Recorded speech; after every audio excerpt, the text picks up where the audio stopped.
Yo, what up?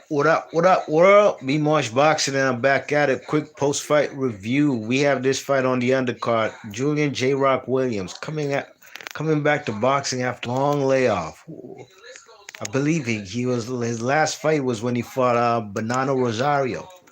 He got stopped in his hometown in a world title fight in Philadelphia. Quite embarrassing. I don't know if that was embarrassing or this was. But he fights this guy from Mexico coming into this fight at 12 wins and 4 losses.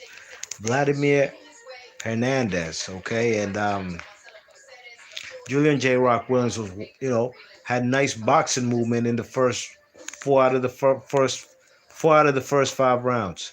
Man was moving, sticking and moving, throwing the jab, straight right hand behind it, left hook pivoting out, wasn't just standing right in front of Vladimir Hernandez.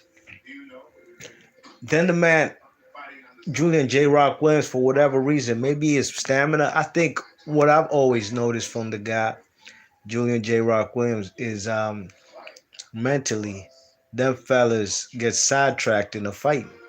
And that's why he gets knocked out and stopped. I think when he faces adversity, he gets like a brain freeze.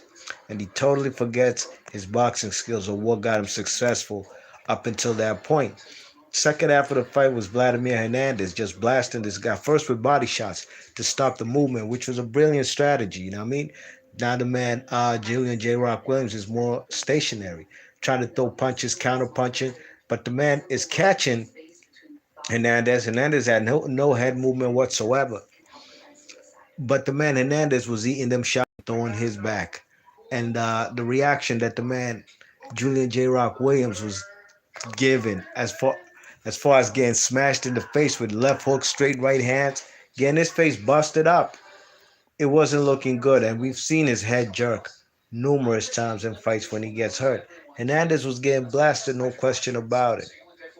But the man was catching him, you know, just eating them shots like it's nothing. Even though he had his left eye leaking from the first half of the fight. And Julian J-Roc Williams was also on the ropes, covering up, getting caught with a 1-2 left hook on the ropes. Three of them punches snapping the man head back. Wasn't a good look. And I gave Hernandez like most of the second half. In the second half, almost all the rounds. You know what I mean? So I actually had this fight a draw. The judges called this fight a split decision victory for the man Julian. I'm sorry, Vladimir Hernandez. And you know what? I'm not mad one bit at that score because Julian J-Roc Williams gave this fight away.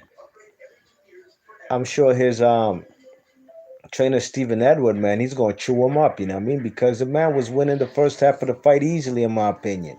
Had the man leaking in the first half of the fight, but he deviated from his game plan. You know, now this guy Julian J-Roc Williams, I believe this is his third loss in his career. Of course, to Banana Rosario. He's lost to guys like who did he lose to? No, what's the guy's name? Or was it what the Charlo, Jamal Charlo? You know what I mean?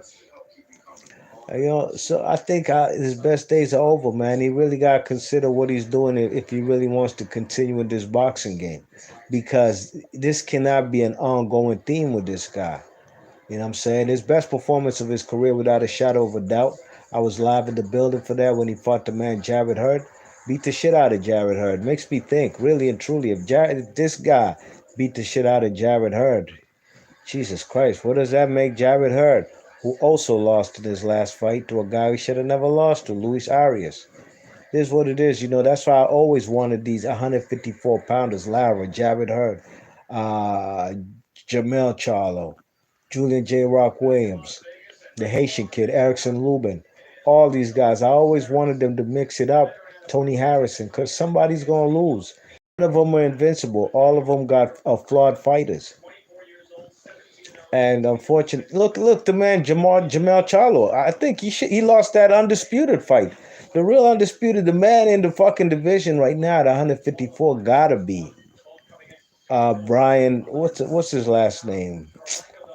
Brian from Argentina. I'm forgetting his name, and I shouldn't because I like this kid. You know what I mean? This guy doesn't even. He got a good amateur background. Beat Errol Spence in the amateurs, but the man got robbed on American soil for that undisputed fight. But Julian J-Roc Williams got to consider what he want to do in this boxing game because this shit ain't looking good for him. You know what I mean? So, all right, be much boxing. Leave your thoughts and comments. This is on the Wilder undercard, Wilder versus Fury 3 undercard. And I'll catch y'all on the next one. I'm gone. One.